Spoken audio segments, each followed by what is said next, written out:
Donald Trump ने अपने चिर परिचित अंदाज में एक बार फिर से धमकी दी है और इस बार ये धमकी केवल ईरान को नहीं है बल्कि मध्यस्थता कर रहे एक और देश ओमान को भी ये धमकी है। हॉर्मुज स्ट्रेट को लेकर ईरान के बाद डोनाल्ड ट्रंप ने ओमान को धमकी देते हुए कहा है कि यह अंतर्राष्ट्रीय वाटर है, इंटरनेशनल वाटर है और इसका इस्तेमाल सभी देश स्वतंत्रता के साथ कर सकते हैं और अगर ऐसा नहीं होता है तो फिर इसका खामियाजा ईरान को ही नहीं बल्कि ओमान को भी भुगतना पड़ेगा। जो बात उन्होंने कही है मैं वो कोट अनकोट आपके सामने पढ़ देती हूं। उन्होंने कहा, यह अंतर्राष्ट्रीय समुद्री रास्ता है, यहाँ किसी एक देश का कब्जा नहीं हो सकता। दुनिया के सभी जहाजों को यहाँ से गुजरने की आजादी है। हम नजर रखेंगे कि हॉर्मुज को कोई कंट्रोल ना करे। ईरान कंट्रोल करना चाहता है लेकिन हम ऐसा होने नहीं देंगे। ओमान को भी बाकी देशों की तरह व्यवहार करना होगा और अगर वो ऐसा नहीं करता है तो हम उसे भी उड़ा देंगे। डोनाल्ड ट्रंप की ये ताज़ा धमकी इस ओर इशारा करती है कि डोनाल्ड ट्रंप किसी भी सूरत में इस हॉर्मुज स्ट्रेट पर ईरान को कब्जा नहीं करने देना चाहते। और आप जानते हैं कि ईरान ने एक ब्लॉकेड तैयार किया है तो फिर इसी के साथ साथ अमेरिका ने भी एक ब्लॉकेड तैयार कर दिया है हॉर्मुज पर। दरअसल व्हाइट हाउस कैबिनेट मीटिंग में डोनाल्ड ट्रंप ने यह कहा, कोट अनकोट, ईरान को लगा था कि वो मुझे इंतजार करवाकर थका देंगे। उन्हें लगा कि मेरे मिड टर्म इलेक्शन है लेकिन मुझे चुनाव की परवाह नहीं है। दरअसल बीते 24 घंटे के अंदर ऐसा बहुत कुछ हुआ है जो आपको पता होना चाहिए।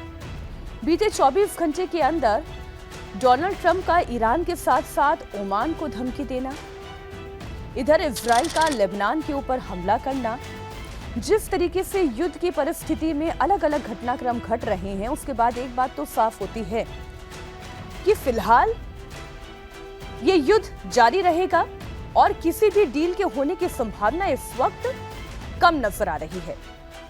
बिल्कुल नहीं है ऐसा कहना तो गलत होगा लेकिन संभावना कम नजर आ रही है।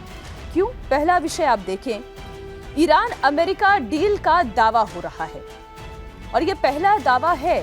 हमेशा से इस तरीके के दावे अमेरिका की तरफ से आते रहे हैं लेकिन इस बार यह पहली बार है जब ईरान की तरफ से यह दावा किया जा रहा है कि अमेरिका डील कर रहा है। ईरान ने दावा किया कि अमेरिका के साथ युद्ध खत्म करने के लिए शुरुआती समझौते का ड्राफ्ट तैयार हो चुका है। इसमें हॉर्मुज स्ट्रेट में शिपिंग बहाल करने और अमेरिकी सैन्य मौजूदगी घटाने को लेकर प्रस्ताव रखा गया है। अब सवाल ये पैदा होता है कि अगर वाकई में ऐसा कोई ड्राफ्ट तैयार हुआ है तो फिर डोनाल्ड ट्रंप ईरान को और ईरान के साथ साथ ओमान को ये धमकी क्यों दे रहे हैं कि अंतर्राष्ट्रीय जल में किसी भी तरीके का प्रतिबंध, किसी भी तरीके का अवरोध, किसी भी एक देश का स्वामित्व, खासतौर पर ईरान का स्वामित्व, वो कतई मंजूर नहीं करेंगे। और अगर ऐसा होता है तो ईरान के साथ साथ वो ओमान पर भी जंग छेड़ देंगे। दूसरी बात, अमेरिका ये कह रही है कि अमेरिका ने ये कहा है कि जो रिपोर्ट जिसका हवाला ईरान दे रहा है कि अंतर्राष्ट्रीय जल को लेकर एक समझौते का ड्राफ्ट तैयार हो चुका है, इस पर अमेरिका का कहना यह है कि ईरान झूठ कह रहा है। व्हाइट हाउस ने ईरानी मीडिया की शांति समझौते वाली रिपोर्ट को पूरी तरह से फर्जी और मनगढ़ंत बताया है। अमेरिका ने कहा कि दोनों देशों के बीच किसी भी तरह का आधिकारिक ड्राफ्ट तैयार नहीं हुआ है। तब इसके बाद एक सवाल मन में पैदा होता है कि क्या ईरान डेस्परेट है अमेरिका के साथ शांति समझौते के लिए?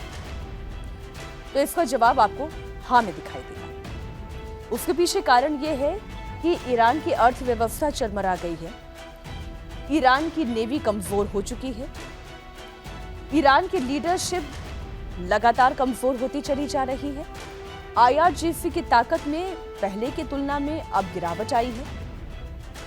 ईरान भी ये चाहता है कि जल्द से जल्द कोई एक नीति निर्धारित की जाए, समझौते के टेबल पर अमेरिका और ईरान एक मत हो सके जिससे ईरान का भविष्य बेहतर हो और उसमें हॉर्मुज की भूमिका ईरान के हाथों में उसकी कमान हो, ये बहुत जरूरी है। तो हाँ, ईरान डेस्परेट है कि जल्द से जल्द ऐसी कोई डील साइन हो जिसमें ईरान के प्रभुत्व और ईरान की ताकत दोनों पर एक सस्टेनेबल एक्शन दिखाई दे। लेकिन क्या अमेरिका भी डेस्परेट है? अमेरिका ईरान के मुकाबले उतना डेस्परेट नहीं है, लेकिन डेस्परेशन तो अमेरिका का भी है। अमेरिका ये जानता है कि ये जंग लंबे समय तक चलती रही तो केवल अमेरिका को ही इसका आर्थिक नुकसान नहीं होगा, इजराइल को ही आर्थिक नुकसान नहीं होगा, लेकिन जो ग्लोबल इकोनॉमी है वो ध्वस्त होगी। जो ऑयल का ग्लोबल ट्रेड है उसे नुकसान होगा। इसलिए अमेरिका भी ये चाहता है कि ईरान को वो जल्द से जल्द अपनी शर्तों पर मना ले। अब इधर लेबनान की बात करें, बीते 24 घंटों में जो एक और बड़ा डेवलपमेंट हुआ है वो ईरान को लेकर हुआ है। इजरायली हमले तेज हो गए हैं और दक्षिणी लेबनान में इजरायल के ताजा हवाई हमलों में कम से कम 31 लोगों के मारे जाने की खबर आई है और 40 से ज्यादा लोगों के घायल होने की खबर सामने आई है।